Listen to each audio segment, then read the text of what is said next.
Good morning students. आज की इस क्लास के अंदर हम लोग करने जा रहे हैं accounting standard number 10, property plant और इक्विपमेंट।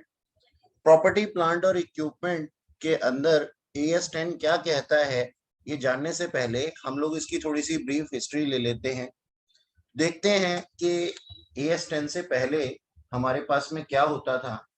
देखो बच्चों, AS10 से पहले हमारे पास जो हमारे फिक्स्ड एसेट होते थे उसको हमने दो पार्ट्स में डिवाइड किया हुआ था। कितने पार्ट्स में डिवाइड किया हुआ था सर? दो पार्ट्स में डिवाइड किया हुआ था। Number one, tangible. Tangible assets क्या होते हैं आपको मालूम है, जिनको कि हम टच कर सकते हैं। और दूसरा इनटेंजिबल एसेट, जैसे कि गुडविल वगैरह होती है। तो टेंजिबल और इनटेंजिबल एसेट्स में हमने फिक्स्ड एसेट को डिवाइड किया हुआ है।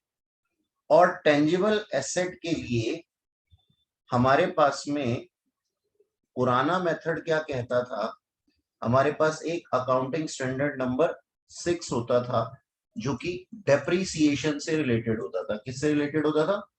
AS10 डेप्रीसिएशन से रिलेटेड होता था। और सॉरी, AS6 डेप्रीसिएशन से रिलेटेड होता था। और AS10 जो था वो हमारा फिक्स्ड एसेट से रिलेटेड होता था। ओके। और इंटेंजिबल एसेट के लिए हमारे पास में अकाउंटिंग स्टैंडर्ड नंबर 26 है, जो कि हमारे ग्रुप 2 में है। जो कि हमारे ग्रुप 2 में है, उसको हम ग्रुप 2 में पढ़ेंगे। तो पहले ये होता था, पुराना ये था कि अकाउंटिंग स्टैंडर्ड नंबर 6 डेप्रीसिएशन और accounting standard number 10 fixed asset से रिलेटेड था। अब यहां से हमने अकाउंटिंग स्टैंडर्ड नंबर 6 को खत्म कर दिया। अकाउंटिंग स्टैंडर्ड नंबर 6 को खत्म कर दिया और टेंजिबल एसेट्स के लिए हम लेकर के आए अकाउंटिंग स्टैंडर्ड नंबर 10। और अकाउंटिंग स्टैंडर्ड नंबर 6 को, जो कि डेप्रीसिएशन था ऑन फिक्स्ड एसेट, उसको भी हमने अकाउंटिंग स्टैंडर्ड नंबर 10 के अंदर डाल दिया। तो मैं यहाँ पे क्या लिख सकता हूँ, इसके अंदर इंक्लूड हो गया डेप्रीसिएशन। तो जाहिर सी बात है, अब हमारे पास में जो नई चीज है वो क्या है? ये पुराना तो हट ही गया अब, ठीक है। अकाउंटिंग स्टैंडर्ड नंबर 6 को हटा दिया गया और 6 को भी कहाँ शामिल कर दिया गया? 10 में शामिल कर दिया गया। तो अकाउंटिंग स्टैंडर्ड नंबर 10 PPE के नाम से जाना जाने लगा। तो PPE के नाम से हमें जो है इसको पढ़ना है। PPE अकाउंटिंग स्टैंडर्ड नंबर 10 है, जिसके अंदर की जो कि हमारे को डेप्रीसिएशन के स्टैंडर्ड भी बताएगा फिक्स्ड एसेट में टेंजिबल एसेट से रिलेटेड। तो ये एक ब्रीफ हिस्ट्री थी इसकी, आप लोगों को बताना मैंने जरूरी समझा। चलिए स्टार्ट करते हैं अपना accounting standard number 10, property plant and equipment. अब इसका मतलब क्या है, पहले इस चीज को समझ लेते हैं कि सर है क्या। देखिए, हम क्लास 11 से पढ़ते हुए आ रहे हैं, कुछ नया नहीं है इसके अंदर। बहुत सी चीजें आपको ऐसी लगने वाली हैं कि अरे ये तो हमें मालूम है। तो हमारे पास में क्या है, देखिएगा कि इसके मीनिंग के अंदर क्या है कि ऐसे टेंजिबल एसेट हैं जिसको कि हमने अपने प्रोडक्शन के लिए या सप्लाई ऑफ गुड्स के लिए और सर्विसेज के लिए या फिर फॉर रेंटल पर्पसेस के लिए हमने इसे रखा हुआ है, या फिर एडमिनिस्ट्रेटिव पर्पसेस के लिए रखा हुआ है। सर थोड़ा समझा के बताइए कि क्या कहना चाहते हैं। देखो मैं बताता हूं आपको, मैं समझाता हूं कि हम किस किस चीज को PPE कह सकते हैं, किस किस चीज को PPE कह सकते हैं। सबसे पहले हम बात करते हैं जी कि कोई भी, अगर मैंने प्रॉपर्टी प्लांट या इक्विपमेंट रखा हुआ है किसके लिए? प्रोडक्शन पर्पस के लिए। मैं कुछ सामान बनाता हूं, मैं कुछ सामान बनाता हूं, अपने पास में कुछ प्रोडक्शन करता हूं, तो उसके लिए जो मेरी प्लांट एंड मशीनरी है that is known as plant. तो PPE के अंदर आ जाएगा, ठीक है जी। अगर मैं कोई सप्लाई ऑफ गुड्स या सर्विसेज करता हूं, जैसे कि मेरे पास में मेरी डिलीवरी वैन है, तो वो भी PPE के अंदर आ जाएगा। अगर कोई रेंटल पर्पस के लिए मैंने कोई इक्विपमेंट अपने पास में रखा हुआ है, या फिर मैं रेंट पे किसी को, सॉरी यहाँ पे ये चीज होगी कि अगर मैं रेंट पे किसी को कुछ चीजें देता हूं तो उसको भी प्रॉपर्टी के अंदर ही माना जाता है।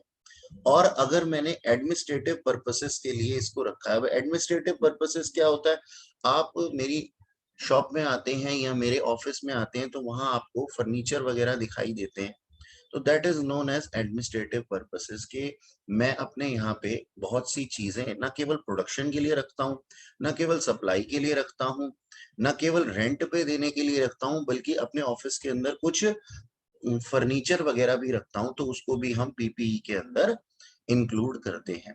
अब एडमिनिस्ट्रेटिव पर्पसेस के ना थोड़ी सी ये वाइडर सेंस में अगर हम इसकी बात करें तो यहाँ पे सेलिंग एंड डिस्ट्रीब्यूशन के लिए रखी जाने वाली हमारी डिलीवरी वैन है। जैसे कि मान लीजिए मैं पिज्जा हट चलाता हूं और मैं पिज्जा डिलीवर करता हूं, तो जो मेरी बाइक है या मेरी गाड़ी है that is known as my PPE. क्यों? क्योंकि मैं इसका यूटिलाइजेशन सेलिंग और डिस्ट्रीब्यूशन पर्पस के लिए करता हूं। मान लीजिए मैंने फाइनेंस या अकाउंटिंग के लिए कुछ कंप्यूटर्स या फिर नोट गिनने वाली मशीन रखी हुई है, तो वो भी पीपीई के अंदर आती है। किसी भी तरीके का कोई भी पर्सोनल या फिर अदर फंक्शनल किस फंक्शंस के लिए एंटरप्राइजेज में मैंने कोई एसेट्स रखे हुए हैं तो वो भी आती है। अब इसके अंदर आप क्या रख सकते हैं, जैसे हमारा एसी हो गया, जैसे हमारे फर्नीचर हो गए, तो एडमिनिस्ट्रेटिव पर्पस इसके अंदर ये बहुत सी चीजें हमारे पास में आती हैं। अच्छा, अब आप इसको किस तरीके से देखेंगे, तो मैंने क्या बोला कि पीपी के अंदर ये यूटिलाइजेशन होना चाहिए एसेट का। नंबर 2, वो 12 महीने से ऊपर के लिए यूटिलाइजेशन उसका होना चाहिए, यानी कि जो उसकी लाइफ है, यानी कि जो उसकी लाइफ है वो लाइफ कितनी होनी चाहिए, लाइफ उसकी होनी चाहिए 12 महीने से ऊपर, तभी वो चीज पीपीई के अंदर आएगी। ठीक है, तो यहाँ पे हम लोगों को ये देखा कि भाई इसका क्या नाम है, हमारे पास में पीपीई के अंदर क्या क्या चीजें आती हैं। चलिए अब आगे बढ़ते हैं। ठीक है, पीपी के अंदर और क्या चीजें आती हैं, जैसे मान लीजिए आपने कोई सेफ्टी या एनवायरमेंटल रीजन के लिए कोई इक्विपमेंट्स रखे हुए हैं। मान लीजिए मैंने अपने पास में कोई फायर एक्सटिंग्विशर रखे हुए हैं, या फिर मैंने अपने दुकान के अंदर किसी तरीके का कोई वाटर सिस्टम लगाया हुआ है कि आग लगने की केस में कोई भी ऐसा क्या नाम है जो है वो सिस्टम, तो वो मेरे पीपीई के अंदर इंक्लूड होता है। यहाँ पे एक एग्जांपल दिया हुआ है, मान लीजिए कि अगर मैं कोई केमिकल हैंडलिंग करता हूँ, केमिकल का मैन्युफैक्चरर हूँ, तो उससे रिलेटेड हजार्ड्स, वो होने वाले जो हजार्ड्स हैं उससे रिलेटेड, तो अगर मैं उनके लिए अपने पास में कोई इक्विपमेंट्स रखता हूँ तो वो भी मेरे पीपीई के अंदर आते हैं। अच्छा, अब किन किन चीजों को हम नहीं लेते पीपीई के अंदर, पीपीई के अंदर हम किन चीजों को नहीं लेते, हम बायोलॉजिकल एसेट्स को नहीं लेते। सर ये बायोलॉजिकल एसेट्स क्या होते हैं? बेटा बायोलॉजिकल का मतलब होता है जो लिविंग थिंग्स होते हैं। बायोलॉजिकल एसेट्स के अंदर आपका कैटल्स हो गया, आपके सर्कस में काम करने वाले एनिमल्स हो गए, तो उनको हम पीपीई के अंदर नहीं लेते। लेकिन हाँ, बायोलॉजिकल एसेट्स के अंदर हम जो है अदर देन बेरर प्लांट्स को इंक्लूड नहीं करते। यानी कि मैंने आपको क्या कहा, मैंने आपको कहा कि बायोलॉजिकल एसेट्स जो हैं वो पीपीई का पार्ट नहीं है। जैसे कि मान लीजिए मेरे पास में कोई काऊ है, बफेलो है, गोट है, ठीक है जी, मेरा या फिर मेरा पोल्ट्री फार्म है, उसके अंदर कुछ मेरे पास में हेंस हैं, तो वो नहीं है, वो नहीं है पीपीई का पार्ट। ठीक है, लेकिन अगर मेरे पास में कोई बेरर प्लांट्स हैं तो वो पीपीई का पार्ट है। देखो यहाँ पे लिखा है ना अदर देन बेरर प्लांट्स, इसका मतलब नॉन एप्लीकेबिलिटी में अगर मैंने बायोलॉजिकल एसेट्स को बाहर किया है और बेयरर प्लांट्स को अदर देन लिखा है, इसका मतलब यहाँ पे ये नॉन एप्लीकेबिलिटी इनके ऊपर नहीं है। तो बेयरर प्लांट्स जो हैं उनको मैं क्या कहूंगा, उनको मैं ये कहूंगा हाँ सर ये पीपीई हैं। तो बेयरर प्लांट्स क्या होते हैं ये हम अभी देखते हैं, लेकिन सबसे पहले ये बात आपके दिमाग में आनी चाहिए कि बायोलॉजिकल एसेट्स क्या होते हैं और बेयरर प्लांट्स जो हैं वो पीपीई हैं। ठीक है, तो मैं आप लोगों को समझाता हूं कि बेटा बायोलॉजिकल एसेट्स क्या होते हैं। बायोलॉजिकल एसेट्स कोई भी ऐसे एसेट्स हो सकते हैं जो कि लाइव स्टॉक भी हो सकता है हमारा, और कोई ऐसी चीज भी हो सकती है जिससे कि हम जो है कुछ ऐसा काम करते हैं जो कि हमारे पास में लाइव स्टॉक के अंदर काउंट होता है। ठीक है, यहाँ पे लिखा भी हुआ है आपके सामने कि it is a living animal और प्लांट। ठीक है, अब बेरर प्लांट्स क्या होते हैं इस चीज को भी समझ लेते हैं। बेटा बेरर प्लांट्स का मतलब होता है जैसे कि कोई पेड़ है, एक पेड़ है और वो पेड़ जो है वो फल देता है, एक पेड़ फल देता है। ठीक है जी, ये हमारे पास में ट्री है और ये यहाँ पे फल लगे हुए हैं इसके अंदर। तो ये जो फल है हमारे को इस ट्री से मिलता है और ये इसको बियर करता है, ये ट्री इस फल को बियर करता है। अब ये फल इससे तोड़ करके बेच दिया जाएगा, लेकिन इस इस प्लांट को या फिर इस ट्री को जो है वो बेचा नहीं जाता, तो इसको हम क्या कहते हैं, बेरर प्लांट्स।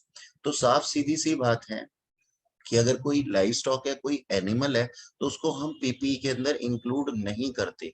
लेकिन अगर कोई बेरर प्लांट है जो कि बियर कर रहा है किसको, फ्रूट्स को, या फिर किसी भी ऐसी चीज को जिसको कि हम बेच सकते हैं और जिसकी की लाइफ 12 महीने से ऊपर होगी, ठीक है, तो उनको हम क्या कहते हैं, उनको हम पीपीई कहते हैं। तो हमने क्या बोला, हमने ये देखा कि सर बायोलॉजिकल एसिड्स पीपीई के अंदर नहीं आते, लेकिन बेरर प्लांट्स जो हैं वो हमारे पास में किसके अंदर आते हैं, वो हमारे पास पीपीई के अंदर आते हैं। अच्छा, अब इस चीज को थोड़ा सा और एलेबोरेट करता हूं आप लोगों के लिए कि बेरर प्लांट्स को अगर 12 महीने के अंदर एज ए स्क्रैप बेच दिया जाए, बेरर प्लांट्स को अगर 12 महीने के अंदर एज ए स्क्रैप बेच दिया जाए, या फिर कोई प्लांट उगाया ही इसलिए जाए कि हमें उसको 12 महीने के अंदर बेच देना है, जैसे स्पॉन्टेनियस ग्रोन ट्री होते हैं, लट्ठा बनाने के काम आते हैं, टिम्बर के काम आते हैं, लंबर के काम आते हैं। ठीक है जी, जो बड़ी बड़ी बिल्डिंग्स बनती है तो उसका काम ही है, वो इसीलिए ही जो है उगाया गया है। क्यों, ताकि वो जो है एक कंस्ट्रक्शन के अंदर काम आए या किसी भी तरीके से इसी ऐसे किसी काम के अंदर आए, तो हम उसको जो है पीपीई की डेफिनेशन से बाहर कर देते हैं, पीपीई की डेफिनेशन से बाहर कर देते हैं। तो चलिए अब नटशेल में एक बात पता करते हैं कि हमने क्या बोला, हमने ये बोला सर हमारे एनिमल्स, हमारे लाइव स्टॉक्स जो हैं सर वो पीपीई नहीं है, हमारे बेरर प्लांट्स, हाँ सर ये जो हैं ये हमारे पीपीई हैं, लेकिन अगर कोई प्लांट है for sale for less than 12 months, तो वो भी पीपीई नहीं है। क्यों, क्योंकि उसको उगाया ही गया है किस काम के लिए, लंबर बनाने के लिए या फिर टिम्बर बनाने के लिए, कुछ भी ऐसे काम के लिए। तो ये देखिए यहाँ पे इस चीज को लिखा हुआ है कि बेरर प्लांट्स जो फ्रूट को बियर कर रहे हैं या फिर किसी ऐसे प्रोड्यूस को बियर कर रहे हैं जिसको कि आगे बेचा जा सकता है, लेकिन इनको हम बेरर प्लांट्स नहीं कहेंगे। किनको नहीं कहेंगे, plant cultivated to be harvest as agriculture produce, for example tree grown for use of lumber, जो कि लट्ठा बनाने के काम आता है। Plants cultivated to produce agriculture produce when there is more than a remote likelihood that the entity will also harvest and sell the plant as agriculture produce other than as incidental scrap sales। यानी कि क्या मतलब हुआ कि हम इससे जुड़े हुए प्रोड्यूस को तो बेचते ही हैं, लेकिन कभी कभी ऐसा हो जाता है कि हम इसको भी प्रोड्यूस की तरह बेच देते हैं। क्यों, क्योंकि इसकी लाइफ इतनी है ही नहीं। ठीक है, ओके। तो जो हमारे पास में है वो ऐसी चीजें जो कि हमें एग्रीकल्चर प्रोड्यूस देती हैं वो बेरर प्लांट्स होती हैं और पीपीई के अंदर आती हैं। लेकिन कोई ऐसी चीज जिसको कि उगाया ही गया है सेल पर्पस से या फिर जिसको कि हम स्क्रैप में सेल कर देते हैं कुछ समय बाद, उसको हम पीपीई का नाम नहीं देते हैं। ठीक है जी, तो ये चीजें यहां तक हमें समझ लेनी चाहिए। इसके अलावा जो है वो किसके ऊपर अप्लाई नहीं होता पीपीई? वेस्टिंग एसेट्स के ऊपर नहीं होता। वेस्टिंग एसेट्स जो कि मिनरल राइट्स वगैरह, या फिर हमारे पास में कोई ऐसा क्या नाम है खर्चा हम करते हैं जिससे कि हम एक्सट्रैक्ट करते हैं मिनरल सॉइल्स, ठीक है, या फिर नेचुरल गैस, या फिर कोई भी ऐसी चीज जो कि नेचुरल रिसोर्सेज हैं, उन पे होने वाले जो हमारे पास में जो इक्विपमेंट्स होते हैं उसको हम पीपीई के अंदर नहीं लेते। अरे सर ऐसा क्यों, ये तो बहुत ह्यूज इक्विपमेंट्स होते हैं, आप इसको क्यों छोड़ रहे हैं? क्यों? क्योंकि इसके लिए जो है वो सेपरेट नोट्स बने हुए हैं, सेपरेट नॉर्म्स बने हुए हैं, पीपीई इनके ऊपर अप्लाई नहीं होता है। चलिए आगे चलते हैं और देखते हैं कि पीपीई को कैसे पहचाने, इसका रिकॉग्निशन क्राइटेरिया क्या है। What is the recognition criteria for PPE? तो हम ये कहते हैं कि पीपीई को पहचानने का बहुत ही आसान तरीका है। आपको इसके फ्यूचर फ्यूचर इकोनॉमिक बेनिफिट्स देखने हैं। फ्यूचर इकोनॉमिक बेनिफिट का मतलब क्या हो गया आपके पास में, कि क्या आपके लिए ये फ्यूचर में चीज यूजफुल है। आइए इस चीज को ना एक एग्जांपल से लेते हैं। मान लीजिए मैंने एक जो है मेरे पास एक प्लांट एंड मशीनरी है, मेरे पास में एक प्लांट एंड मशीनरी है, और इस प्लांट एंड मशीनरी की जो वर्थ है वो है सर 50,000 रुपीज। और मैं इससे जो प्रोडक्ट बना रहा था, मैं जो इससे प्रोडक्ट प्रोड्यूस कर रहा था, मैं जो प्रोडक्शन कर रहा था वो मार्केट में आगे सेलेबल नहीं है। प्रोडक्शन इज नॉट सेलेबल, वो आउटडेटेड हो चुकी है। ठीक है जी, वो आउटडेटेड हो चुकी है, तो मैं इस प्लांट एंड मशीनरी का क्या करूंगा? कुछ नहीं कर सकता। अब यहाँ पे आप देख सकते हैं कि इस प्लांट एंड मशीनरी की लाइफ मोर देन 12 मंथ्स है, लेकिन स्टिल ये मेरे लिए वेस्ट हो चुकी है। क्यों? क्योंकि मेरे पास में इसका फ्यूचर इकोनॉमिक बेनिफिट है ही नहीं। तो फ्यूचर इकोनॉमिक बेनिफिट हमारे पास में होना चाहिए किसी भी इक्विपमेंट का, और उसकी लाइफ 12 महीने से ऊपर होनी चाहिए। तो वो हमारे पास में क्या होती है, हमारी पीपीई की डेफिनेशन के अंदर आती है। ठीक है जी, और हम इसकी जो रिलायबिलिटी है, जो कि जो इसकी कॉस्ट है, उसको हम मेजर कर सकते हैं, लिख सकते हैं अपनी बुक्स ऑफ अकाउंट में, तभी इसको जो है वो रिकॉग्नाइज किया जा सकता है एज अ पीपीई। अच्छा, अब यहाँ पे एक लाइन कुछ और लिखी हुई है, जरा ध्यान दीजिएगा मेरे साथ। बोला गया है एन एंटरप्राइज में decide to expense an item which could otherwise have been included in PPE because the amount of expenditure is not material। अब इसका मतलब क्या हुआ? मान लीजिए हमारे पास में कोई ऐसे इक्विपमेंट्स हैं या कोई ऐसी चीज है जो कि हमारे पास में बहुत कम वर्थ रखती है। ठीक है, बहुत ही कम वर्थ रखती है, तो उन छोटी छोटी चीजों के ऊपर है ना, हम इक्विपमेंट्स के ऊपर या फिर ऐसी चीजों के ऊपर डेप्रीसिएशन चार्ज नहीं कर सकते, उनको हम पीपीई की डेफिनेशन के अंदर नहीं ला सकते। जैसे कि मान लीजिए कि हमारे पास में कोई एक एग्जांपल ले लीजिए, क्लॉक का एग्जांपल ले लेते हैं हम।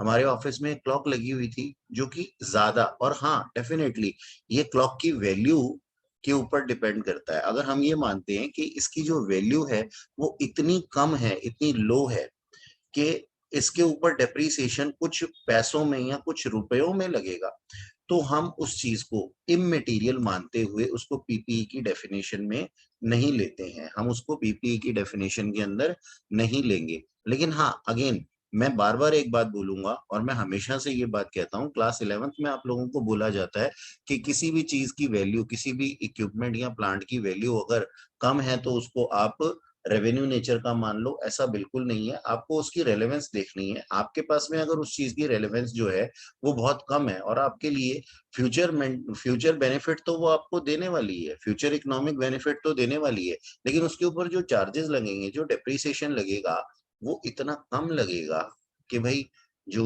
उसके ऊपर डेप्रिसिएशन लगाने वाला बंदा होगा वो भी खुद परेशान हो जाएगा कि कितना कम डेप्रिसिएशन इसके ऊपर लग रहा है, और इसकी अकाउंट मेंटेन करने की कॉस्ट ही इसके डेप्रिसिएशन चार्ज करने से जब ज्यादा हो जाएगी, तो हम ऐसी चीज के ऊपर जो है वो पीपीई की डेफिनेशन के अंदर उसको नहीं लेकर के आएंगे।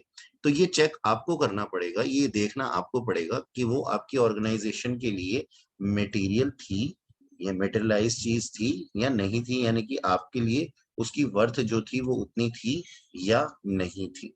ओके। अच्छा जी, अब इसके बाद में हम बात करते हैं कुछ ऐसी चीजों की जिसके के अंदर, जैसे कि मैं बात करूंगा यहाँ पे treatment of spare part stand by equipment या सर्विस इक्विपमेंट्स। हमारे पास में बहुत सी ऐसी चीजें होती हैं जिसके के ऊपर हम AS10 लगा सकते हैं या नहीं लगा सकते हैं। जैसे कि मान लीजिए हमारे पास में कोई ऐसे स्टैंड बाय इक्विपमेंट्स होते हैं, कुछ कंप्यूटर्स होते हैं, कुछ बैटरीज होती हैं, किसी तरीके का कोई ऐसे इक्विपमेंट होते हैं, जैसे कि मान लीजिए मेरे पास में माइक है, ठीक है। मेरे पास में क्या है, स्टैंड बाय इक्विपमेंट के अंदर मैं क्या ले लेता हूँ, एक माइक ले लेता हूँ, जिससे कि मैं आपको, आप लोग मुझे सुन पा रहे हैं। अब ये माइक जो है, इसकी जो लाइफ है ना, माइक की लाइफ जो है वो मोर देन 12 मंथ से 12 महीने से ज्यादा है, ये लंबे समय तक चलेगा मेरे पास। लेकिन इसके अंदर कुछ सेल्स डलते हैं जिसको कि हम बैटरी कहते हैं, उसकी जो लाइफ है वो लेस देन 12 मंथ है, लेस देन 12 मंथ है। तो अगर जो स्पेयर पार्ट्स हैं या स्टैंड बाय इक्विपमेंट है, अब माइक भी आपका स्टैंड बाय इक्विपमेंट है और उसके अंदर डलने वाला सेल भी स्टैंड बाय इक्विपमेंट है, आपके कैमरास वगैरह भी इसके अंदर आते हैं। तो अगर कोई ऐसी चीजें हैं जिसको कि हम लंबे समय तक देख सकते हैं, या फिर कोई स्पेयर पार्ट्स हैं, या फिर कोई सर्विसिंग इक्विपमेंट्स है, जैसे कि हमारे घर में वो होता है आपका डिश वॉशर होता है, या फिर मान लीजिए किसी ऑर्गेनाइजेशन के अंदर हमने वैक्यूम क्लीनर रखा हुआ होता है। तो ऐसी चीजें अगर हमारे पास में हैं तो हम चेक करेंगे उसके बारे में कि सर उसकी जो लाइफ है वो 12 महीने से कम है या 12 महीने से ज्यादा है। अगर 12 महीने से ज्यादा है तो अकाउंटिंग स्टैंडर्ड नंबर 10 इसके ऊपर अप्लाई हो जाएगा, यानी कि ये पीपी की डेफिनेशन में आ जाएगा। अदरवाइज हम इसको पीपी अदरवाइज इसको हम AS10 की डेफिनेशन में नहीं रखेंगे और AS2 इसके ऊपर अप्लाई हो जाएगा, अकाउंटिंग स्टैंडर्ड नंबर 2 इसके ऊपर अप्लाई हो जाएगा। तो देखिएगा यही लिखा हुआ है यहाँ पे, यही चीज लिखी हुई है यहाँ पे कि अगर ये चीजें if they meet definition of PPE, और पीपीई की डेफिनेशन हमने ऊपर पढ़ी थी, अगर ये क्या नाम है पूरी कर देती हैं उनकी डेफिनेशन, तो ये रिकॉग्नाइज की जाएंगी एज ए पीपीई, और इसके ऊपर अकाउंटिंग स्टैंडर्ड नंबर 10 लग जाएगा, अदरवाइज इसके ऊपर अकाउंटिंग स्टैंडर्ड नंबर 2 लग जाएगा। चलिए अब आगे चलते हैं। ट्रीटमेंट ऑफ सब्सीक्वेंट कॉस्ट के अंदर सब्सीक्वेंट कॉस्ट हमारी किस तरीके की होती है, पहले तो सब्सीक्वेंट कॉस्ट का मतलब समझ लेते हैं। सब्सीक्वेंट कॉस्ट वो होती हैं जो मेंटेनेबल कॉस्ट होती है हमारी। जैसे कि मैंने एक प्लांट एंड मशीनरी परचेज की, अब प्लांट एंड मशीनरी अपने आप में एक कैपिटल एक्सपेंडिचर है, तो मैं इसको पीपी के अंदर डिफाइन कर सकता हूँ। लेकिन अगर मैंने कोई ऐसी एक्सपेंस उसके ऊपर किए हैं, जैसे कि मैंने उसकी ऑयलिंग ग्लेवेंजिंग की है। देखिए आमतौर पे मैं समझाता हूँ बच्चों को कि हमारे पास में दो तरह की कॉस्ट होती है, एक तो कैपिटल एक्सपेंडिचर होता है जिसको कि हम खरीद करके लेके आए हैं, और दूसरे क्या होते हैं, उसकी मेंटेनेबल कॉस्ट होती है जो कि उसको मेंटेन करने के लिए बहुत जरूरी होती है। अब जैसा कि मैंने आप लोगों को बोला कि मैंने एक प्लांट एंड मशीनरी परचेज की, और प्लांट एंड मशीनरी परचेज करने के बाद में मैं इसके ऊपर ऑयलिंग ग्लेवेंजिंग के ऊपर रेगुलर नेचर का खर्चा करता हूँ। तो ऑयलिंग ग्लेवेंजिंग करने से इसकी मेंटेनेंस होती है, किसी भी तरीके से इसके पार्ट्स की वैल्यू बढ़ नहीं जाती, इसकी कैपेसिटी नहीं बढ़ जाती, इसकी लाइफ नहीं बढ़ जाती। तो जो डे टू डे की सर्विसिंग कॉस्ट हमारे पास में होती है, डे टू डे लाइफ की जो सर्विसिंग कॉस्ट होती है, इसके अंदर क्या आते हैं हमारे पास में, रिपेयर एंड मेंटेनेंस के एक्सपेंडिचर आते हैं, रिपेयर और मेंटेनेंस के जो है वो एक्सपेंडिचर आते हैं। ठीक है जी। अब इनका एक्सपेंडिचर का अकाउंटिंग ट्रीटमेंट क्या होता है सर, ये प्रॉफिट एंड लॉस में एडजस्ट हो जाते हैं। भाई अगर हम किसी भी तरीके से कोई रिपेयर मेंटेनेंस की एंट्री बनाते हैं तो क्या एंट्री बनाते हैं sir, repairs account debit to bank account, और उसके बाद में उसको चार्ज कर दिया जाता है कहाँ पे, प्रॉफिट एंड लॉस अकाउंट पे, profit and loss account debit to repairs account. So we all know कि हमारे पास में जितने भी ऐसे मेंटेनेबल चार्जेस होते हैं उसको हम इंक्लूड नहीं करते पीपीई की वैल्यू में, अनलेस एंड अनटिल उस चीज से उसकी वैल्यू ना बढ़ जाए, पीपीई की वैल्यू ना बढ़ जाए, उस प्लांट की, उस इक्विपमेंट की वैल्यू ना बढ़ जाए, तब तक हम उसको उसके अंदर इंक्लूड नहीं करते, यानी कि कैपिटल एक्सपेंडिचर नहीं होगा। तो और ये मैं आज आपको नहीं बता रहा हूँ, क्लास 11 से हमेशा ये चीज जो है वो आपको समझाई गई है, ठीक है जी, कि इस तरीके से ही काम होता है। चलिए आगे देखते हैं। अब हमारे पास में है अगली कॉस्ट, रिप्लेसमेंट की कॉस्ट है। रिप्लेसमेंट की कॉस्ट है। रिप्लेसमेंट की कॉस्ट का मतलब क्या समझे आप, replacement cost of part of PPE. भाई मान लीजिए कि हमारे पास में रेगुलर किसी भी चीज का रेगुलर यूज करने से उसकी जो है वो वैल्यू कम हो गई है, या फिर हमें उसको बदलना पड़ेगा। कभी कभी हमारे को रिक्वायरमेंट होती है कि हम रिप्लेसमेंट कर दें एक रेगुलर इंटरवल्स के अंदर। जैसे कि मान लीजिए हमारे पास में कोई ऐसे एक्सपेंडिचर्स होते हैं, जैसे हमारे एयरक्राफ्ट के इंटीरियर्स होते हैं या सीट्स होते हैं, इस तरीके के जो भी उसकी लाइफ के दौरान चीजें बदली जाती हैं, मेजर पार्ट्स होते हैं हमारे किसी भी तरीके के, जो कि उसकी लाइफ के दौरान बदलने जरूरी होते हैं। अब मान लीजिए, मैं ये कहता हूँ, एक मिनट के लिए समझ के देखिएगा इस चीज को, कि मान लीजिए हमने कार को परचेज किया, तो कार अपने आप में पीपीई की डेफिनेशन के अंदर आ जाती है, लेकिन एक टाइम के बाद में उसके जो टायर्स वगैरह हैं, उसके जो टायर्स वगैरह हैं, कार के जो टायर वगैरह हैं, उसको हमें चेंज करना पड़ेगा। तो अगर ये रिप्लेसमेंट कॉस्ट जो है उससे उसकी वैल्यू इंक्रीज हो जाती है, या फिर उसकी जो है वो लाइफ इंक्रीज हो जाती है पीपीई की, तो इसको हम पीपीई की डेफिनेशन के अंदर जो है वो इंक्लूड करते हैं। बेसिकली रिप्लेसमेंट कॉस्ट का जो हम लोग देखते हैं, रिप्लेसमेंट कॉस्ट को वो इस तरीके से देखते हैं कि मान लीजिए आपके पास में कोई एयरक्राफ्ट था, ठीक है जी, आपके पास में एक एयरक्राफ्ट था, ठीक है। अब इस एयरक्राफ्ट की इंटीरियर्स की बात कर रहे हैं हम, ठीक है, इंटीरियर्स की बात कर रहे हैं, एयरक्राफ्ट के इंटीरियर की बात कर रहे हैं। ये घिस गया है, ये इसकी सीट्स वगैरह थी, ठीक है, ये खराब हो गई है, इसको रिप्लेस करना है हमने। अब ये रिक्वायरमेंट है रिप्लेसमेंट, ओके। अब इस रिप्लेसमेंट से जुड़ी हुई बात को समझिए कि मान लीजिए हमने ना, ओल्ड सीट थी, ओल्ड पार्ट था हमारे पास में, इस ओल्ड पार्ट की WDV जो थी, रिटन डाउन वैल्यू जो थी, वो थी मान लीजिए 15,000 रुपीज, और हमने इसको हमने सेल कर दिया, इसको हमने सेल कर दिया, सोल्ड फॉर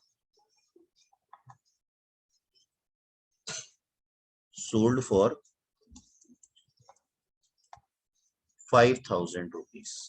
अब हमारा AS10 क्या कहता है, सर AS10 कहता है आपने ओल्ड पार्ट की WDV जो थी 15,000 रुपए की चीज बेच दी 5,000 रुपए में, तो आप रिकॉर्ड करो अपने लॉस को, लॉस ऑफ ₹10,000, ये आप अपनी बुक्स ऑफ अकाउंट में रिकॉर्ड करो। और जो आपने न्यू पार्ट, रिप्लेस्ड पार्ट उसके अंदर लगाया है, न्यू पार्ट है, उसको एयरक्राफ्ट की वैल्यू में रिकॉर्ड करो, यानी कि पीपीई में रिकॉर्ड करो। मान लीजिए ये नया पार्ट आपका 20,000 रुपए का था, तो आप पीपीई के अंदर, यानी कि एयरक्राफ्ट की वैल्यू के अंदर ऐड कर देंगे कितना, 20,000 रुपए, ठीक है जी। तो अकाउंटिंग स्टैंडर्ड नंबर 10 क्या कहता है, ओल्ड वैल्यू को जो है वो आप जो है डी रिकॉग्नाइज कर दो, और न्यू पार्ट को आप रिकॉग्नाइज करो, और उसके अंदर ये देखो कि भाई हमारे पास में ओल्ड वैल्यू को बेचने से लॉस या प्रॉफिट कितना आया, उसको रिकॉर्ड कीजिए, और जो हमारे पास में अपना न्यू वैल्यू है उसको भी रिकॉर्ड कीजिए पीपीई के अंदर ऐड करके। अच्छा, आगे चलते हैं नेक्स्ट।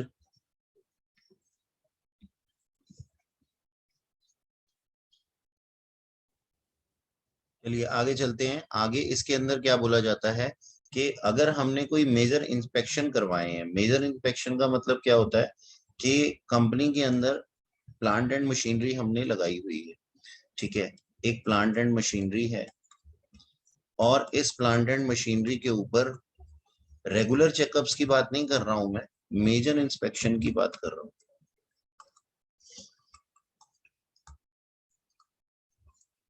ठीक है जी। मेजर इंस्पेक्शंस का मतलब क्या होता है, मान लीजिए कोई एक इंस्पेक्शन होती है 3 इयर्स के अंदर, after the interval of 3 years, तो थर्ड ईयर में एक इंस्पेक्शन हुई प्लांट एंड मशीनरी की कि ये ठीक तरीके से काम कर रही है या नहीं कर रही, और इसके ऊपर जो है 1 लाख रुपया खर्च हुआ। अब 6th ईयर में फिर से ये खर्चा जो है वो होने वाला है, 6th ईयर में फिर से ये खर्चा होने वाला है, तो फिर से ये 1 लाख लगने वाला है, या फिर मान लीजिए 1,20,000 हो गई इसकी इंस्पेक्शन कॉस्ट बढ़ करके।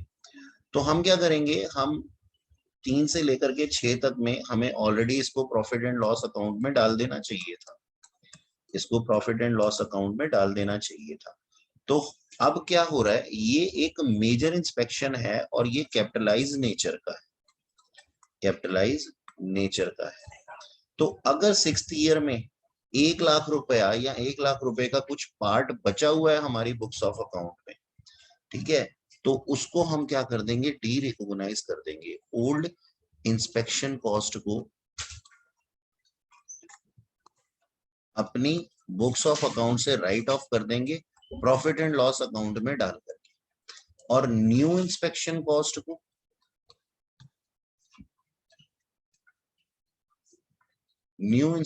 कॉस्ट को हम रिकॉग्नाइज करेंगे एज पीपीई, यानी कि पीपीई की वैल्यू के अंदर ऐड कर देंगे। ठीक है जी, ये बात मेरे ख्याल आपको समझ में आ गई होगी।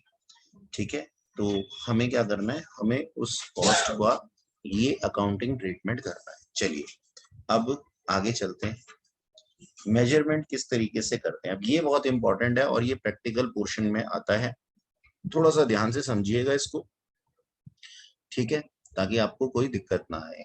तो हमने कोई प्लांट एंड मशीनरी परचेज की, ऑब्वियसली उसका परचेज प्राइस जो है वो हम अपने पास में रिकॉर्ड करने वाले हैं, और अगर उसके ऊपर इंपोर्ट ड्यूटीज लगी है तो उससे उसकी कॉस्ट में इंक्रीज हो जाता है। सर ये इंपोर्ट ड्यूटी क्या होती है, इसके बारे में थोड़ा जानना जरूरी है। मान लीजिए, इसको मैं इस तरीके से समझाता हूँ आप लोगों को कि मान लीजिए हमारे पास में एक प्रोडक्ट जो था वो इंडिया के अंदर बन रहा था, इंडिया के अंदर बन रहा था, कितने का, ₹500 का, और वही चाइना ने बना करके इंडिया में भेज दिया, कितने का, ₹100 का, कि हमने आपसे ज्यादा चीप बना दिया। अब सोचने वाली बात है कि हर इंसान किसको लेना चाहेगा, इंडियन जो पीपल होंगे वो चाइनीज आइटम को यूज करना चाहेंगे, मतलब कि चीप एंड बेस्ट है, ठीक है, वही सेटिस्फेक्शन अगर हमारे को ₹100 में मिल रही है तो हम 400 एक्स्ट्रा क्यों खर्च करें। तो इससे क्या होता है, जो इंडियन प्रोड्यूसर होता है उसके साथ में बहुत दिक्कत आ जाती है, इंडियन प्रोड्यूसर जो है उसका सामान बिकना बंद हो जाता है, और हमारी जो है फॉरेन करेंसी भी बाहर जाने लग जाती है। तो हमारे पास में जैसे ही ये चाइनीज आइटम जो होती है वो इंडिया में इंपोर्ट होती है, तो हम इसके ऊपर ₹400 का ड्यूटी लगा देते हैं, इंपोर्ट ड्यूटी लगा देते हैं, इंपोर्ट ड्यूटी लगा देते हैं। इंपोर्ट ड्यूटी लगाते ही ये 500 की कॉस्ट पे आ जाती है। अब 500 ही जो है वो इंडियन चीज की वैल्यू है, और 500 ही चाइनीज आइटम का भी कॉस्ट हो गया, तो इक्विवेलेंट हो गया। हाँ, अगर किसी को फॉरेन ब्रांड पसंद है तो वो चाइनीज आइटम के साथ जा सकता है, लेकिन एटलीस्ट किसी भी केस में हमारा कॉस्ट जो होगा वो इसका फैक्टर नहीं रहेगा। यानी कि मैं क्या कहना चाहता हूँ, मैं ये कहना चाहता हूँ कि इंपोर्ट ड्यूटी जो होती है वो हमारे प्रोडक्शन के प्राइस को या फिर हमारी आइटम के प्राइस को इंक्रीज कर देती है, इसलिए हम इसको क्या कर देते हैं सर, ऐड कर देते हैं अपनी कॉस्ट में। ठीक है जी। इसके बाद non refundable taxes and duties, इसको भी समझना थोड़ी जरूरी है कि ऐसा होता है तो क्यों होता है। देखिएगा, ध्यान से समझिएगा इस चीज को कि हमने इन टैक्सेस को, ये रिफंडेबल और नॉन रिफंडेबल का मतलब क्या होता है। मान लीजिए ये हमारे पास में जो है मिस्टर एक्स है, ठीक है, या फिर मिस्टर एक्स क्या, ये मेरी ऑर्गेनाइजेशन है, ये मेरी ऑर्गेनाइजेशन है, ठीक है जी। और मेरी ऑर्गेनाइजेशन का नाम है दिवाकर तंवर लर्निंग डेस्टिनेशन, ठीक है। दिवाकर तंवर लर्निंग डेस्टिनेशन ने अपने यहाँ एसी सर्विस करने वाले को बुलवाया या फिर एसी इंस्टॉल करने वाले को बुलवाया, और उसको सर्विस के बदले में, सर्विस के बदले में कुछ चार्जेस दी, ठीक है, सर्विस ली और चार्जेस पे किए। अब इस चार्जेस के अंदर, चार्जेस उन्होंने पे किए 500 प्लस टैक्स भी पे किया, कितना, मान लीजिए 50 रुपीज, तो नेट इनवॉइस हुआ 550 रुपीज का। अब दिवाकर तंवर लर्निंग डेस्टिनेशन में कोई स्टूडेंट आता है, ठीक है जी, कोई स्टूडेंट आता है, ठीक है, ओके, और स्टूडेंट जो है वो यहाँ पे फी पे करता है, ठीक। तो जाहिर सी बात है, स्टूडेंट से मैंने क्या लिया होगा, स्टूडेंट से मैंने फी ली होगी। मान लीजिए मैंने फी उनसे ली है 10,000 रुपीज, और साथ ही मैंने उनसे जीएसटी भी लिया है, यानी कि मैंने टैक्स लिया है कितना, मान लीजिए 2,000 रुपीज। तो ये नेट इनवॉइस मैंने उनको इशू किया है 12,000 रुपीज का।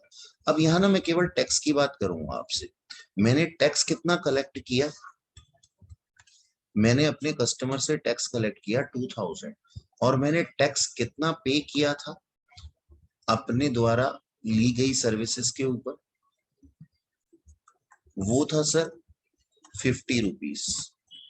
तो अगर ये इसका क्रेडिट मिल जाता है, इसको हम कहते हैं जीएसटी क्रेडिट, अगर इन टैक्सेस का क्रेडिट मिल जाता है तो मेरी नेट टैक्स लाइबिलिटी कितनी रह जाती है, 1950 रुपए की, यानी कि मेरी टैक्स लाइबिलिटी इतनी होती है, गवर्नमेंट को मैंने इतना पे करना है, ठीक है। अब इसको हम कहते हैं कि ये मेरे जो 50 रुपए थे ये रिफंड आ गए जब ये एडजस्ट हो जाता है। और अगर ये कोई ऐसा टैक्स हो जिससे कि मेरा क्रेडिट ना मिल सके, जीएसटी ना मिल सके, जीएसटी क्रेडिट ना मिल सके, आप इसको जो है अपने टैक्सेस के अंदर भी पढ़ते हैं, ठीक है, तो उसको हम क्या कहते हैं, नॉन रिफंडेबल टैक्स, यानी कि मेरे जो टैक्स पे किए हुए थे वो मेरी कॉस्ट को इंक्रीज कर देते हैं। तो यहाँ पे हम क्या करेंगे, सिर्फ और सिर्फ ऐसे टैक्सेस को ही कॉस्ट में इंक्लूड करेंगे जिनका की क्रेडिट नहीं लिया जा सकता, जो नॉन रिफंडेबल टैक्सेस या ड्यूटी है। यानी कि जिस टैक्स का, जैसे जीएसटी का क्रेडिट मिल जाता है, अगर टैक्स क्रेडिट मिल जाता है तो ठीक है, अगर नहीं मिलता तो ये कॉस्ट में इंक्लूड कर देती है, और ये जीएसटी से पहले आता था, इसको हम कैस्केडिंग इफेक्ट भी कहते थे, ऐसा आपके टैक्स के टीचर्स ने आपको समझाया होगा। चलिए आगे चलते हैं। अब हम क्या करेंगे सर, इसके अंदर कॉस्ट, इसके अंदर ऐसी कॉस्ट को इंक्लूड कर देंगे जो कि डायरेक्टली एट्रीब्यूटेबल है उसको उसकी वर्किंग कंडीशन या फिर लोकेशन पे पहुंचाने के लिए। क्या मतलब हुआ सर इसका, मतलब ये हुआ, मान लीजिए कि हमारे पास में कोई नासा का स्पेस शटल जो है एक जगह से दूसरी जगह ले जाया जा रहा है, तो वो क्या होता है, टुकड़े टुकड़े करके ले जाया जाता है, पार्ट्स में लेके जाया जाता है। ऐसा नहीं हो सकता कि एक बार में पूरा का पूरा स्पेस शटल को ले जाया जाए।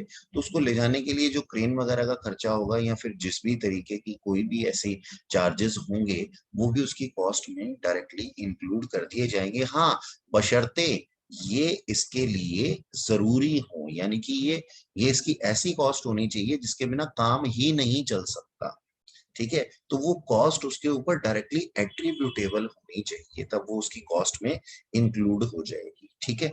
अच्छा, अभी एक चीज और हम ऐड करेंगे, एक चीज हम और ऐड करेंगे, डीकमीशनिंग या फिर रेस्टोरेशन के कॉस्ट। डीकमीशनिंग कॉस्ट का मतलब क्या होता है, उसको दोबारा से जो है वैसा ही कर देना। जैसे मान लीजिए कि मैंने क्या लिया, एक एग्जांपल लेते हैं, यहाँ पे समझाता हूं मैं आप लोगों को। ठीक है, मान लीजिए मैंने जो है वो, ये बैंक है, मैं क्या हूं, एक ऑर्गेनाइजेशन हूं, मैं एक बैंक हूं। अब बैंक में लॉकर रूम्स होते हैं, आप सब लोगों ने देखे होंगे, है ना, लॉकर्स वगैरह होते हैं। अब लॉकर को रखने के लिए ना, लॉकर को रखने के लिए मेरे पास में ना ऐसे ही कोई कमरा नहीं होता कि भाई नॉर्मल कोई भी रूम हो और वहां पे लॉकर रखा जाता है। इसके लिए ना एक स्ट्रॉन्ग रूम बनाया जाता है, इसके लिए एक स्ट्रॉन्ग रूम बनाया जाता है। उसको हम कहते हैं कि वहां पे ये सेफ है सारी चीजें।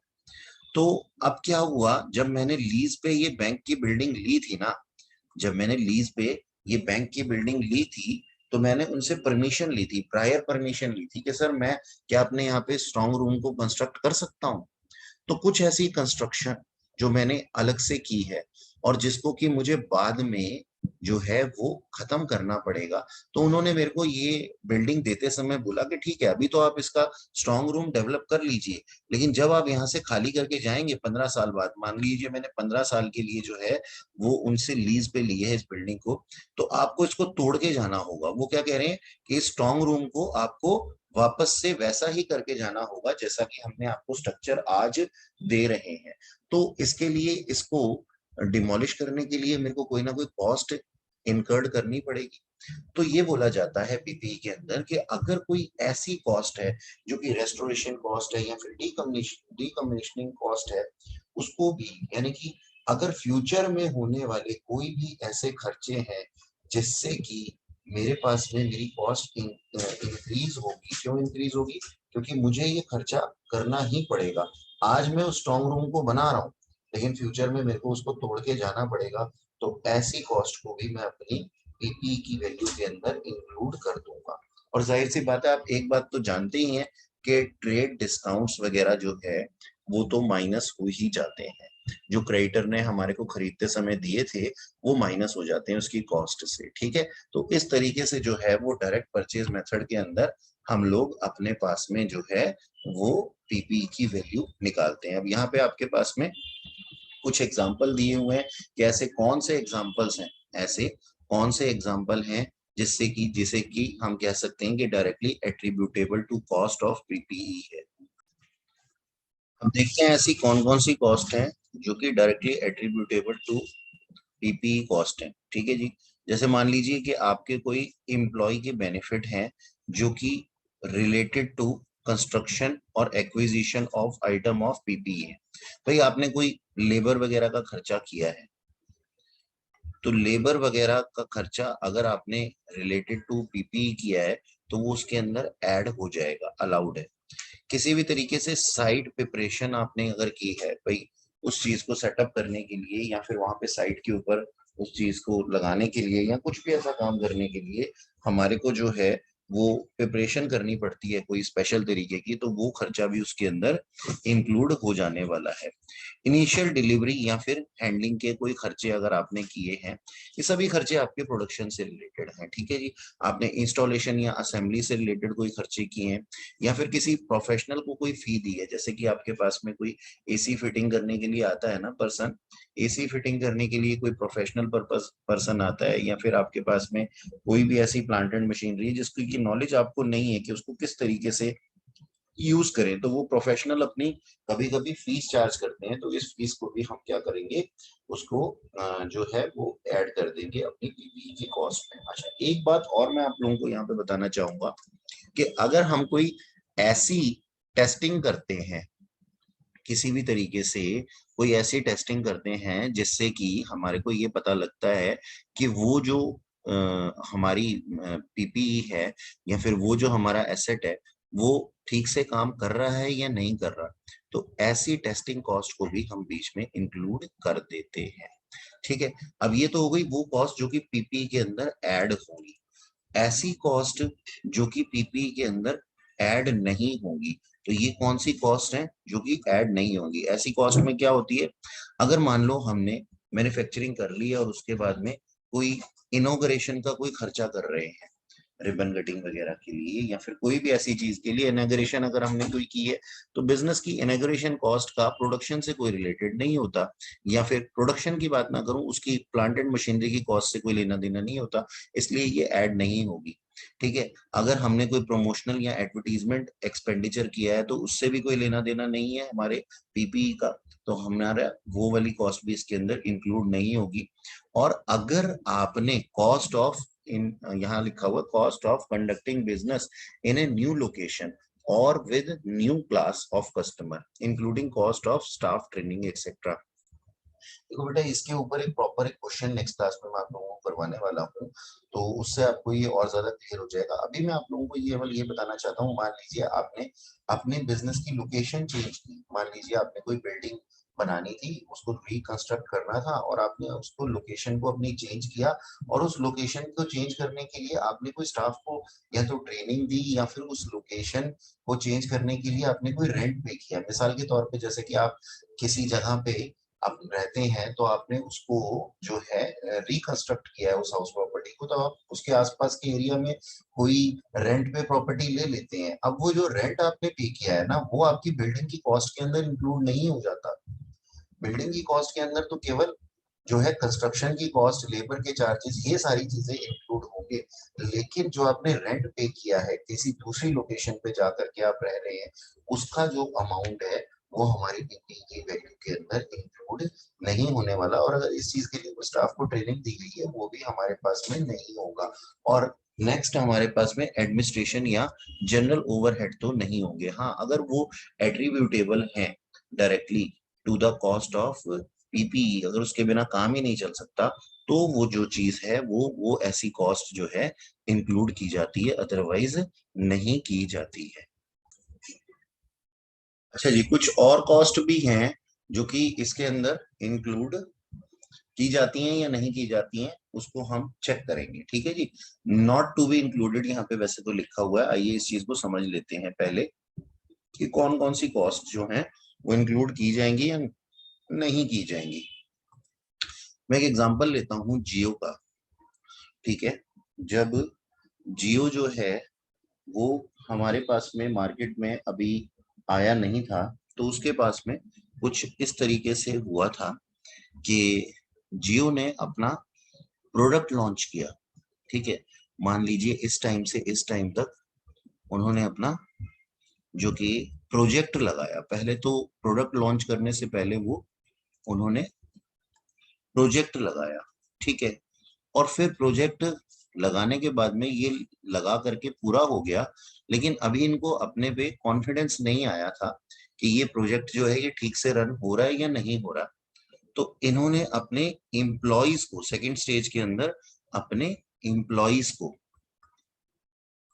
इस नेटवर्क को यूज करने के लिए दे दिया कि भाई चेक करते हैं कि आप लोगों ने जो है इसको, लोग आम जनता इसको किस तरीके से यूटिलाइज कर पाएगी या नहीं कर पाएगी। मान लीजिए ये जो प्रोजेक्ट लगाया गया था वो 1/4/2016 को लगाया गया था। ठीक है जी, और इसका जो काम पूरा हो गया था वो हो गया था 31 मार्च या 31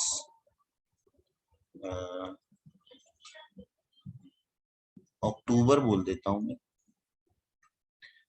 या डेट को थोड़ा और चेंज करते हैं, 30 सितंबर बोल देते हैं, 30 सितंबर 2016 को मान लीजिए इसका काम पूरा हो गया। और फिर इसके बाद में जो है एम्प्लॉयज ने भी इसको ओके रिपोर्ट दे दी 31 मार्च 2017 तक। इसके बाद में इसके आगे जो है कस्टमर को हैंड ओवर कर दिया गया, जनरल पब्लिक को,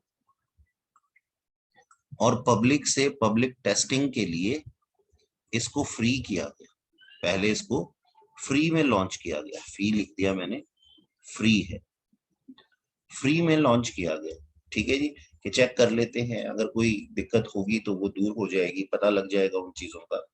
तो उसको जो है वो फ्री में कस्टमर को दिया गया, और कस्टमर को मान लीजिए ये 30 सितंबर 2017 तक फ्री में दिया गया। और उसके बाद में इसके बाद में 30 सितंबर 2017 के बाद में सो ऑन आज तक। ठीक है जी, आज तक जो है वो इससे पैसे लिए जा रहे हैं, यानी कि ये पेड सर्विस हो गई। ठीक है, आइए इसको एक बार फिर से देख लेते हैं। 1/4/2016 को प्रोजेक्ट शुरू किया गया था, जो कि तैयार हो गया था 30 सितंबर 2016 तक। इसके बाद में एम्प्लॉइज को टेस्टिंग के लिए दे दिया गया। एम्प्लॉय टेस्टिंग का मतलब आप समझते ही होंगे कि भाई एम्प्लॉय पहले टेस्ट करने इसको कि ये ठीक काम करेगा या नहीं करेगा। फिर जनरल पब्लिक को टेस्टिंग के लिए दे दिया गया। ये फ्री ट्रायल्स भी कहे जा सकते हैं कि यहाँ पे अपने कस्टमर को अपने प्रोडक्ट की आदत लगाने के लिए हमने फ्री में दिया था। और उसके बाद में जो है 30 सितंबर 2017 के बाद में इसको हमने पेड कर दिया आज तक। ठीक है, तो अब यहां से यहां तक की जो कॉस्ट थी, यहां से यहां तक और फिर सो ऑन आगे, जब तक हमारे पास एम्प्लॉय में थी, एम्प्लॉय के अधिकार में थी, तो ये क्या है, कैपिटलाइज नेचर की है कि हमारा प्रोडक्ट बन करके तैयार हो चुका है, ये कैपिटलाइज नेचर की है। देयरफॉर ये दोनों कॉस्ट जो हैं ये पीपीई की वैल्यू के अंदर ऐड हो जाएंगी। और जनरल पब्लिक को टेस्टिंग के लिए चाहे फ्री में दिया गया था चाहे पेड लिया गया था, तो जो ये वाला है पार्ट, ये ए पार्ट, ये B part, A and B part जो है वो कैपिटलाइज नेचर का है। और मान लीजिए इधर से इधर तक ये सी पार्ट है और ये डी पार्ट है, तो सी प्लस डी पार्ट, यहाँ पे जरूर कुछ लॉसेस हुए होंगे, तो उन लॉसेस को हम क्या कर देंगे sir, profit and loss account में एडजस्ट कर देंगे, यानी कि पीपीई का पार्ट नहीं बने। तो सी और डी के जो खर्चे हैं, सी और डी के प्रोसेस के जो खर्चे हैं वो हमारे पास में पीएनएल के अंदर डायरेक्टली जाएंगे, रेवेन्यू नेचर के माने जाएंगे, इसको पीपीई के अंदर इंक्लूड नहीं किया जाएगा, नॉट टू बी इंक्लूडेड। ठीक है जी, तो यही सब हमने यहाँ पे लिखा हुआ है। फर्स्ट पॉइंट के अंदर यही बात लिखी हुई है कि अगर किसी तरीके की ऐसी कोई कॉस्ट हमारी होती है जो कि ऑपरेशंस के बाद की होती है, तो वो रेवेन्यू नेचर की होती है और पीपीई के अंदर इंक्लूड नहीं होती। और अगर इनिशियल टेस्टिंग करने से कोई लॉसेस हमें होते हैं, जैसे कि हमने यहाँ पे बताया आपको कि यहाँ पे सी पार्ट के अंदर अगर लॉसेस हो रहे थे क्योंकि फ्री में दिया जा रहा था, सी पार्ट को फ्री में दिया जा रहा था, पैसे कोई लिए नहीं जा रहे थे, लेकिन कॉस्ट तो लग रही थी ना रन करने की प्रोजेक्ट को, तो ऐसे लॉसेस को भी पीपी के अंदर इंक्लूड नहीं किया जाएगा। और अगर किसी तरीके की कोई भी रीलोकेशनिंग कॉस्ट होती है या फिर रीऑर्गेनाइजेशन ऑफ पार्ट होता है इसका, तो वो कॉस्ट भी इंक्लूड नहीं की जाती हमारी पीपीई की कॉस्ट में। यहाँ पे देखने वाली बात क्या है कि जो रीलोकेटिंग या रीऑर्गेनाइजिंग का जो पार्ट का खर्चा है वो तब इंक्लूड होगा जब वो एट्रीब्यूटेबल टू पीपीई होगा, यानी कि ये वाले जो खर्चे हैं, ये वाले खर्चे अगर असेंशियल है, नेसेसिटी है कि उसके बिना काम चल ही नहीं सकता, तभी पीपीई के अंदर इंक्लूड होगा। अगर वो एट्रीब्यूटेबल है, उसके बिना काम ही नहीं चल सकता पीपीई के अंदर, ठीक है, तभी इंक्लूड होगा, अदरवाइज ये इंक्लूड नहीं होगा। तो बच्चों आज की क्लास में हम लोगों ने ये सब पढ़ा। ठीक है, आप आई होप इस चीज की जानकारी लेकर के आपको अच्छा लगा होगा। और यहाँ पे हमने जो है आज थ्योरी काफी कवर की है। आने वाली क्लास के अंदर मैं आप लोगों को प्रैक्टिकल करवाऊंगा और यहाँ पे हम और भी चीजों को देखेंगे, थोड़ा सा नेक्स्ट क्लास में आगे कंटिन्यू करेंगे। और अगला अपना ये जो अकाउंटिंग स्टैंडर्ड का लेक्चर नंबर 2 है उसको भी हम लोग आपस में पढ़ेंगे। ठीक है, तो that's all for today, have a nice day, thank you.